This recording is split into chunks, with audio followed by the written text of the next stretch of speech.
4장 25절부터 있는 말씀, 다 일어나셔서 하나님 말씀 공독하겠습니다. 에베소서 4장 25절로 32절까지 말씀입니다. 그런즉 거짓을 버리고 각각 그 이웃과 더불어 참된 것을 말하라. 이는 우리가 서로 주체가 됨이라. 분을 내어도 죄를 짓지 말며 해가 지도록 운을 품지 말고 마귀에게 틈을 주지 말라. 도둑질하는 자는 다시 도둑질하지 말고 돌이켜 가난한 자에게 부귀할 수 있도록 자기 손으로 수고하여 선한 일을 하라. 무릇 더러운 말은 너희 입 밖에도 내지 말고 오직 덕을 세우는데 소용되는 대로 선한 말을 하여 듣는 자들에게 은혜를 끼치게 하라.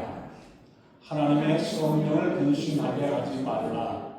그 안에서 너희가 구원의 날까지 인치심을 받았느니라.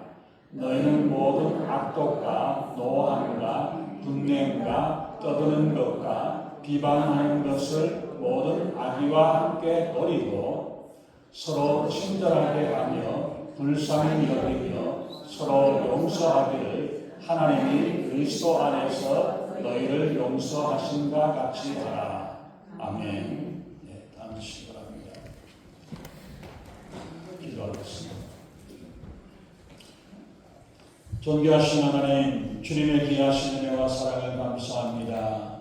하나님, 저희들을 사랑하사 주의 은혜 가운데 더해주시고 저희들을 택하여 주셔 하나님의 자녀 삼아주시고 하나님의 거룩한 백성으로 저희들을 이끌어주시고 인도하신 하나님, 저희들이 정말 주님 안에서 기쁨으로 살아가게 하시고 하나님의 백성으로서 거룩한 백성으로서 부족함 없는 저희들의 삶이 되게 우리를 건면하시고 인도하시며 우리 안에 계신 성령께서 인도하시는 대로 그 말씀 가운데 우리가 믿음으로 순위하며 살아가는 저희들의 삶이 되게 우리 하나님 아버지 인도해 주시옵소서.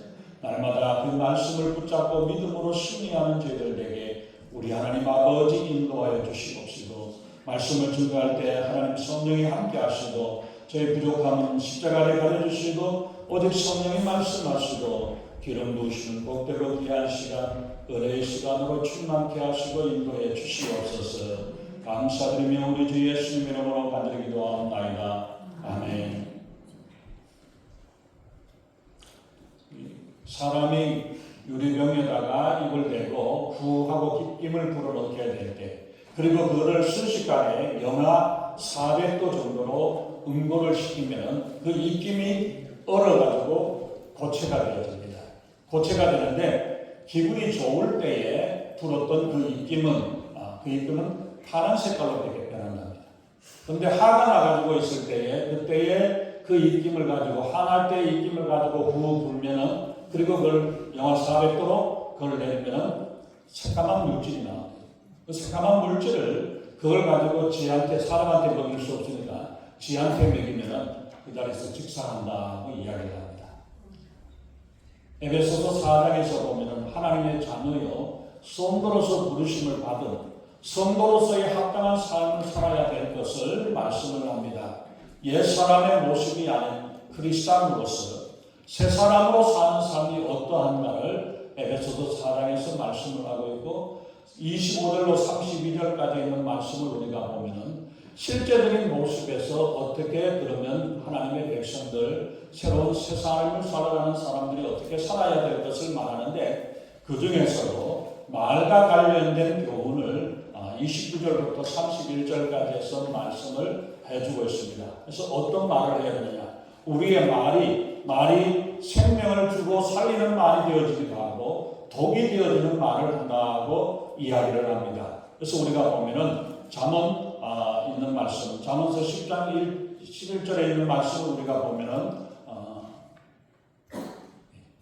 10장 11절에 의인의 입은 생명의 샘이라도 악인의 입은 독을 머금었다고 말씀을 합니다.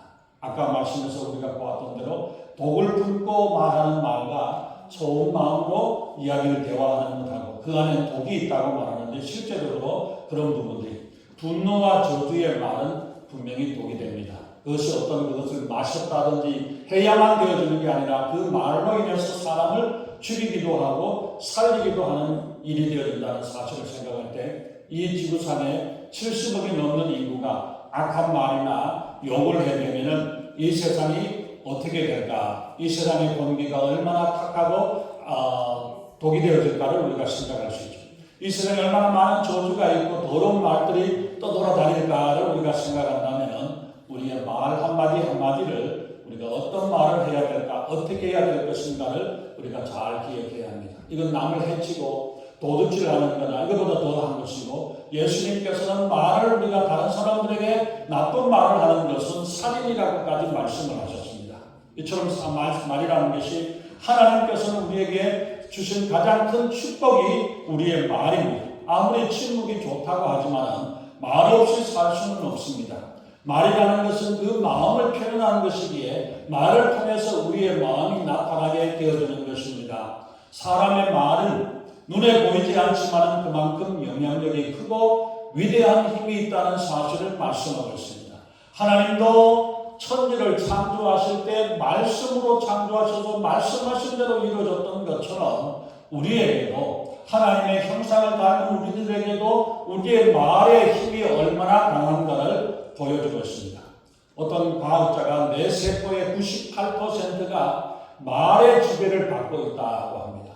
우리가 무슨 말을 하느냐, 어떤 말을 하느냐, 그 말에 따라서 우리의 몸이 움직여지고 뇌에서 그것을 듣고 그 뇌에서 명령을 해가지고 행동으로 옮기기 때문에 우리가 무슨 말을 하느냐에 따라서 우리가 그 말에 따라 되어집니다. 그래서 잠언서 18장 20절에 보면은 사람은 입에서 나오는 열매로 하여 배가 부르게 되나니 곧 그 입술에서 나는 것으로 하여 만족하게 되느니라. 죽고 사는 것이 혀의 건수에 달렸나니 혀를 쓰기 좋아하는 자는 그 열매를 먹게 될 것이다. 그 말씀에서 우리의 혀로 말하는 그 말이 어떤 열매를 맺게 되느냐, 말의 열매로 축복을 전하는 자에게는 축복의 열매를 맺게 될 것이고, 저주와 독을 뿜어내는 자에게는 그 저주의 독을 먹는 일이 되어질 것이라고 말씀합니다. 그러기에 우리의 평상시에 좋은 말과 복된 말을 하는 사람은 복된 사람이 되어질 것이고, 나쁜 말과 악한 말을 하는 사람들은 결국은 그 사람의 생애에도 나쁘고 악한 열매를 취하게 되어질 것입니다. 이처럼 말의 힘은 엄청납니다. 베드로전서 3장 10절에 있는 말씀을 우리가 보면은 그러므로 생명을 사랑하고 좋은 날 보기를 원하는 자는 혀를 금하여 악한 말을 그치며 그 입술로 거짓을 말하지 말라고 말씀하고 있습니다. 그래서 우리가 좋은 날을 보기를 원하고 사람과 생명이 좋은 날을 원하는 사람은 악한 말을 하지 아니하고 거짓을 말하지 아니하고 생명의 말, 복된 사람이 되려면 복된 말을 해야 된다고 말씀합니다. 우리가 어떻게 말을 해야 되고 어떤 말을 해야 될 것인가를 우리가 한번 보겠습니다. 첫 번째 우리가 생각할 수 있는 것은, 우리가 조심해야 될 것은 불신의 말은 멀리하고 믿음의 말을 해야 된다고 말씀합니다. 하나님께서는 우리의 기도만을 들으시는 것이 아니라 우리의 평상시에 말하는 그 말 한마디 한마디를 다 듣고 계십니다. 우리가 하는 말 중에서 하나님을 기쁘시게 하는 말이 있고, 또 하나님을 원망하고 하나님께 좋지 않는 말을 하는, 그러한 말을 하는 경우들이 있습니다. 그래서 말라기서 3장 13절 14절에 있는 말씀을 우리가 보면, 4절 5절에 있는 말씀을 우리가 보면, 하나님을 섬기는 것이 헛되니 만군의 여호와 앞에 그 명령을 지키며 슬프게 행하는 것이 무엇이 유익하냐.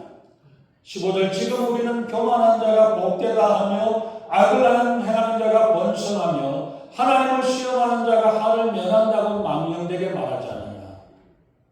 우리가 하는 말들이 잘못된 말을 하고 좋지 않은 일을, 우리가 아무리 금식을 하고 아무리 뭘 하는 일을 하는 것 같이 보이지만 우리의 말하는 일이 잘하고 바로 하고 있는 사람들을 나쁘다고 이야기를 하고 좋지 않는 사람들을 잘한다고 이야기를 하고 이렇게 악한 말을 하게 될 때에 이것이 우리에게 잘못으로 되어진다는 사실을 말씀합니다. 말씀대로 순종하고 그것이 되어지는 거지, 우리가 우리의 모습에서 우리의 말은 우리가 말을 어떻게 하느냐에 따라서 달라진다는 것을 말씀하고 있죠.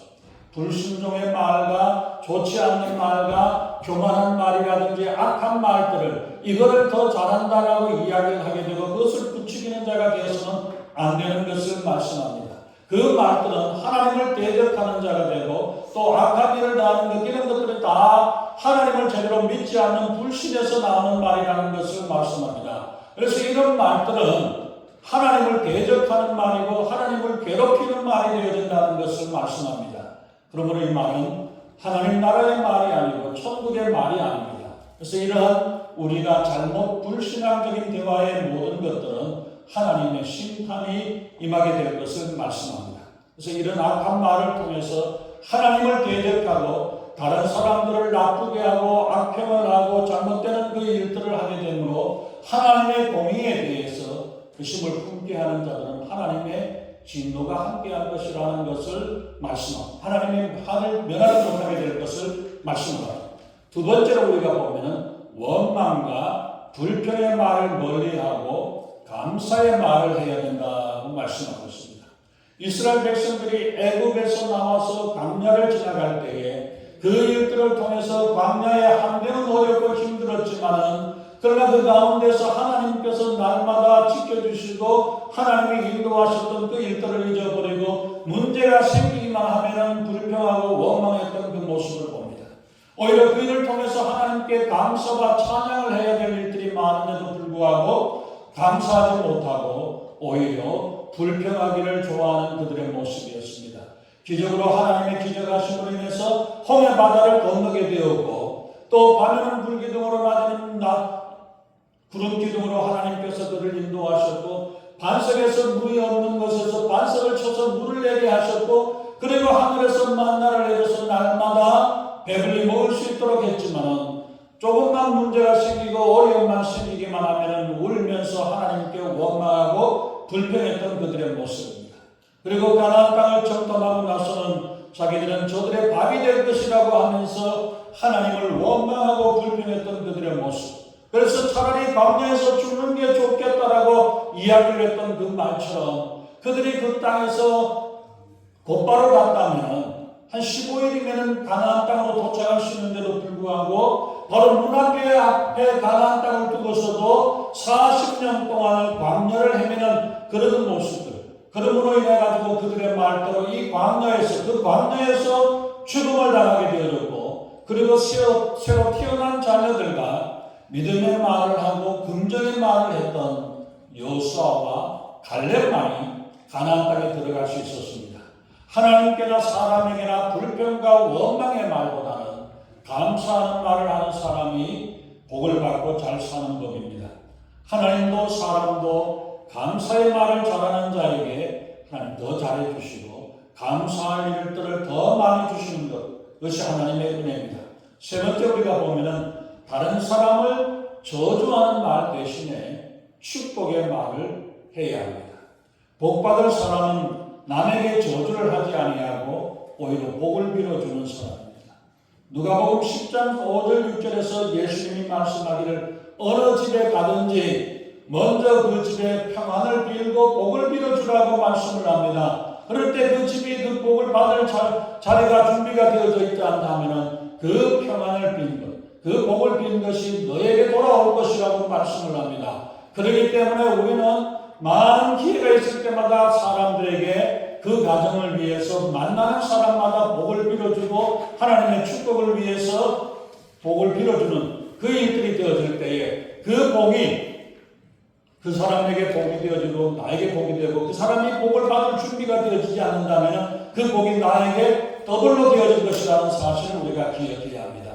하나님께서 함께 하시고 인도하시는 가운데 우리가 그 하나님께서 주시는 축복을 우리가 말의 권세를 잘 사용해서 많은 사람들에게 이 축복의 씨앗을 심어 나갈 수 있는 그런 일들이 되어져야 되겠죠. 우리가 보면은 당장은 보면은 억울한 일인 것 같기도 하고 힘든 일을 당하는 것 같고 이런 일들을 당하는 것 같지만은 그러나 하나님께서 때가 되면 하나님 필요한 대로 하나님께서 처리하시고 인도해 주실 것을 말씀하셨습니다. 그래서 로마서 12장에서 보면은 원수 갚는 것이 4개 있다. 내게 달려있다라고 말씀하시면서 원수 맞는 것을 내게 맡기라. 원수 갚으려고 하지 말고 차라리 축복을 하라. 축복을 하면 하나님께서 때가 되면 하나님께서 그것을 갚으실 것이라고 말씀을 하고 있습니다. 그리고 마태복음 5장에서 예수님이 말씀하시기를 내 원수, 내 이웃을 사랑하고 내 원수를 미워하라 하였다는 것을 너희가 들었지만 나는 너희에게는 너희 원수를 사랑하고 너희를 박해하는 자를 위해서 기도하라. 원수를 위해서 기도해주고 박해하는 사람을 위해서 더 기도하라고 말씀을 하고 있습니다. 그래서 우리가 복된 사람은 어떤 경우에도 저주의 말을 하지 아니하고 축복의 말을 하고 그들이 복을 더해 줄 수 있도록 하나님의 은혜를 더할 수 있는 이러한 말들로 우리가 되어질 때에 그 말을 통해서 하나님께서 기억하시고 하나님이 지켜주시고 하나님이 역사하시는 줄을 믿습니다. 또한 우리가 네 번째 우리가 보면은 다른 사람을 정죄하고 비난의 말을 버리고 칭찬의 말을 하라고 말합니다.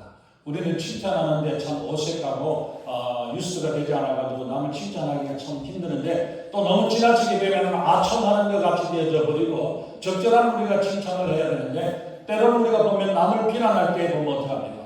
손가락질로 그 사람이 어떻고 저 사람이 어떠라고 이야기를 하면서 그 손가락질을 하게 되지만 그러나 손가락질로 남을 하는 걸 할 때에 한 사람은 그 사람을 포인트하지만 세 개가 바로 너는 어떠냐?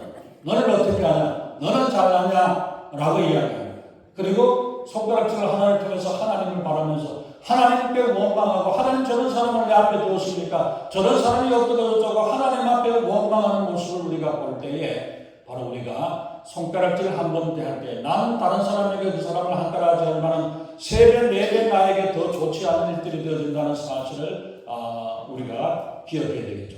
마태복음 7장 2절에서 말씀합니다. 비판을 받지 아니하려고 귀찮은 비판하지 말라고 말씀을 합니다. 너희의 비판하는 그 비판으로 너희가 비판을 받게 될 것이라고 말씀합니다. 남을 비판하고 함부로 비판하고 비판하는 그 일들이 그것이 오히려 내게 들어와서 내가 비판을 받게 될 것이라고 말씀합니다. 세상을 성경적으로 살아가는 중요한 방법 중에 하나가 바로 남의 결정을 들춰내거나 비난하지 않는 것입니다. 남의 결정을 들춰내기를 좋아하거나 남을 비난하기를 좋아하는 사람 집어서 사람들로부터 환영을 받고 성공할 수 있는 사람이 없습니다. 아브라함 링컨이 젊어서도 인디아나에 살 때에 남의 잘못을 들춰내고 신문지상에다가 기사를 쓰거나 이렇게 해서 공개적으로 조롱을 하고 비난하는 것을 아주 좋아했던 사람입니다. 그런데 어떤 사람을 비난을 했었는데 제임스 실드라는 그 사람이 화가 나서 찾아와서 죽이려고 하는 그런 일들을 당해서 죽을 뻔한 일을 당하고 나서 그 다음부터는 절대로 남을 비난하거나 비판하는 이런 일들을 하지 않았습니다. 그리고 오히려 이제는 남을 칭찬하는 일들을 내줬어요. 그래서 이 링컨이 대통령이 되었을 때에 자기를 비난하고 악평을 하던 스탠턴이라는 사람을 이 사람의 능력이 있어서 이 사람을 국방장관으로 임명을 합니다. 그때 주변에 있는 사람들이 날마다 이 사람은 링컨을 욕하고 비난하는 사람인데 그거 세워주면 안 됩니다라고 이야기했지만 링컨은 그를 신뢰하고 그를 국방장관으로 세웠는데 결국에 남북전쟁 때에 이 스탠턴이 국방장관이 되어가지고 군대를 잘 이끌어가서 결국은 승리하게 되었다는 것을 결과가 나왔습니다. 이처럼 상대방을 칭찬해주고 장점을 말해주는 사람이 훌륭한 일을 하게 되어 있습니다. 사람은 누구나 이 남에게 인정을 받고 싶어하고 자기의 가치를 알아주기를 바라고 칭찬해주기를 바라는 것 그것이 바로 사람의 마음입니다. 남을 비판하고 결정을 말하는 대신에 장점을 칭찬해주는 사람이 복을 받는 사람인 줄로 믿습니다. 또한 5번째 우리가 보면은 침묵 대신에 신앙 고백의 말을 해야 합니다. 신앙의 말, 믿음의 말을 하고 신앙 고백으로 우리의 고백을, 마음의 고백을 입으로 시인할 수 있어야 합니다. 진정한 신앙 고백의 말은 하나님께서 기뻐하십니다. 믿는 바를 입으로 시인하고 고백할 때에 믿음의 위력이 나타나게 됩니다. 믿음은 고백하는 데 용기를 주고 고백은 또한 믿음의 용기를 주게 되었다고 어떤 사람은 말했습니다. 그래서 어떤 믿음이란 당신의 고백의 높이만큼 올라갈 수 없다. 믿음은 우리가 고백하는 만큼, 고백이 되어지는 만큼 우리의 믿음이 거기에 따라가게 되어진다는 것을 말씀을 하고 있습니다. 고백하는 만큼이 나의 믿음의 분량입니다. 여러분들이 평소에 이야기하는 그럼 그때 가봐야 알죠. 자신이 없다는 이야기죠. 고만치밖에 믿음이 없습니다. 내가 믿음이 부족하지만 그래도 될 줄로 믿습니다라고 고백을 할 때에 그 믿음이 우리를 이끌어주고 우리를 이끌어 나가서 우리의 믿음이 한 단계씩 자라고 성장해진다는 사실을 우리가 기억해야 합니다. 그렇기 때문에 아직 부족하지만은 내가 부족하지만 그렇게 될 줄로 믿습니다라고 고백하는 그 믿음으로 말합니다. 믿음을 입으로 신앙 고백하지 못하는 사람은 10년을 교회를 다녀도 확신이 생겨나지 않고 믿음이 자랄 수가 없습니다. 내가 믿음으로 고백하는 만큼 그만큼 자라게 되고 내가 평소에 어떤 말을 하느냐 어떻게 하느냐 믿음으로 이야기를 하고 믿음으로 되어지느냐 불신앙을 하고 믿지 못하게 되고 의심을 하게 되느냐 그 사실을 우리가 기억해야 합니다. 그래서 우리가 구원도 고백으로 이루어지는 것입니다.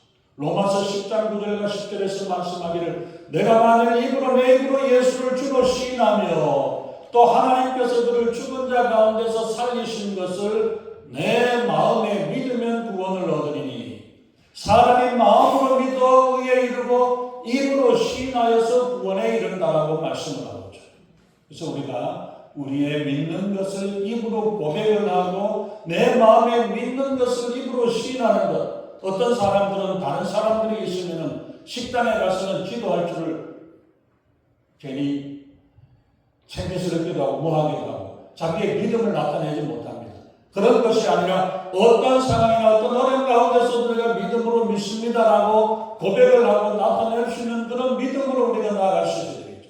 마지막으로 우리가 생각할 것은 우리가 말을 할 때에 언어의 한국률이라고 해서 우리가 세 가지를 꼭 기억하시기 바랍니다. 최소한 말을 하기 전에 우리가 이 세 가지를 우리가 생각해야 되겠죠. 첫 번째 이 말은 첫 번째 생각이 될 것은 말은 진실인가? 내가 하는 말이 사실인가 아닌가? 아니 남의 말을 듣고서 확인도 해보지도 않고 제대로 알지도 못하면서 그냥 하는 말인가? 이걸 우리가 분명히 확인을 해봐야 합니다. 내가 직접 본 것이냐 아니면 지내 짐작으로 하는 것이냐. 많은 경우 우리가 보면 내가 눈으로 보았던 것도 잘못 보았을 수도 있고 내가 귀로 들었는데도 불구하고 제대로 잘못 들었던 경우들도 많이 있습니다. 그렇기 때문에 조심하고 조심해서 사실인가 아닌가 근거 없는 소문인가 아닌가를 잘 살펴서 이 말이 사실이냐를 우리가 생각을 해봐야 합니다.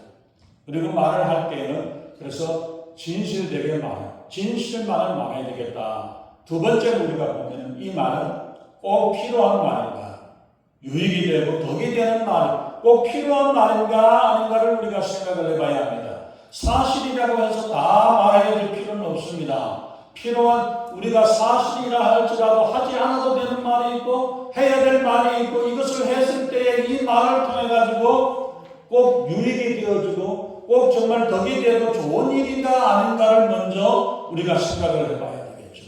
내가 뭘 먹었는지 뭘 했는지 어쨌는지 필요하지도 않는 이야기들을 그냥 주저리 이야기를 해놓을 필요도 없습니다. 그리고 이 말을 함으로 말미암아 듣는 사람도 유익이 되어지고 말하는 나도 내가 그 유익이 되어질 수 있는 이런 말인가 덕이 되는 말인가를 우리가 생각을 해야 되겠죠. 세 번째 우리가 보면은 사랑으로 하는 말인가를 생각을 해봐야 합니다. 다른 의도를 가지고 다른 사람을 해치고 그런 말을 하는 것이 아니라 온전한 마음으로 정말로 그 사람을 사랑해서 하는 말인가를 우리가 생각을 해야 되죠. 세 가지 진실된 말인가 꼭 필요하고 덕이 되는가 그리고 이 말이 내가 그 사람을 사랑해서 내가 하는 사람은 그 사람을 정말 진정으로 사랑으로 하는 말인가 때로는 우리가 야단을 치고 책망을 하거나 뭐라고 할 때도 이게 있지만 그런 일들을 위해서도 그걸 그 사람을 비난하는 말이 아니라 그 사람을 생각해서 사랑해서 하는 말인가 아닌가를 우리가 말을 생각을 해야 되겠죠. 그래서 시편 141편에서는 하나님께 우리가 우리의 입술에 파수꾼을 세워달라고 고백했던 것처럼 우리의 말하는 일들을 조심하고 말로 사람을 죽이고 살리는 일들이 되어지는 독을 품어서 다른 사람들을 해치는 말이 아니라 그 사람을 살리는 말이 되어지고 정말로 그 사람들에게 유익한 말이 되고 덕이 되어지는 귀한 말이 되어져야 되겠죠. 그래서 듣는 사람들에게 은혜가 되어지고 덕이 되어지는 그러한 말들로 우리가 나누고 전하는 삶. 그래서 정말 우리의 말을 통해서 그 사람을 살릴 뿐 아니라 말하는 내가 들음으로 말미암아 내 심령이 새 힘을 얻고 새 은혜 가운데서 살아갈 수 있는 그런 사람이 되어져야 하겠습니다. 그래서 우리가 불신앙이 아닌 신앙의 믿음의 말을 해야 되고, 불평의 말이 아닌 감사의 말을 하고, 저주의 말이 아닌 축복의 말을 하고, 비난의 말이 아니라 칭찬하는 말을 하고, 침묵 대신 믿음의 고백을, 신앙의 고백을 통해서 우리의 믿음을 주님 앞에 날마다 고백할 수 있는 그 고백의 사람이 되어서 정말 죽이는 자가 아니라, 독을 품어내는 자가 아니라 하나님의 은혜를 나누고 덕을 나누고 하나님의 생명을 나눌 수 있는 그 말씀을 우리가 나누어 전할 수 있는 그런 믿음의 일꾼들 되어줄 수 있기를 바랍니다. 그래서 우리가 그 사람을 살리는 복된 믿음의 사람이 되어 하나님께 영광을 돌리며 죽어가는 사람들을 살려내는 귀한 믿음의 일꾼 되시기를 예수님의 이름으로 축원합니다. 기도하겠습니다. 전능하신 하나님, 주님의 귀하신 은혜와 사랑을 감사합니다. 우리의 말이 사람을 살리기도 하고 죽이기도 한다고 주님이 말씀합니다. 우리의 말이 복을 나누는 자가 되기도 하고 복을 거두는 자, 멸망의 길로 인도하기도 한다고 말씀합니다. 하나님, 정말 저희들이 우리의 말로 날마다 하나님의 영광을 나타내고 주님의 은혜를 나누고 덕이 되고 복이 되는 귀한 말들로 하나님께 영광이 되어지며 우리가 함께 교제하고 함께 살아가는 가운데 좋은 일들로, 좋은 대화로 살리는 일이 되고 복된 말들로 나누는 자들 되게 하셔서 우리의 입술에 부정적인 생각, 부정적인 말을 하지 아니하게 하시고 불평과 원망의 말이 아닌 축복의 말로 나눌 수 있는 우리 믿음의 사람이 되게 우리 하나님 인도해 주시옵소서. 감사드리며 우리 주 예수님 이름으로 간절히 기도하옵나이다. 아멘.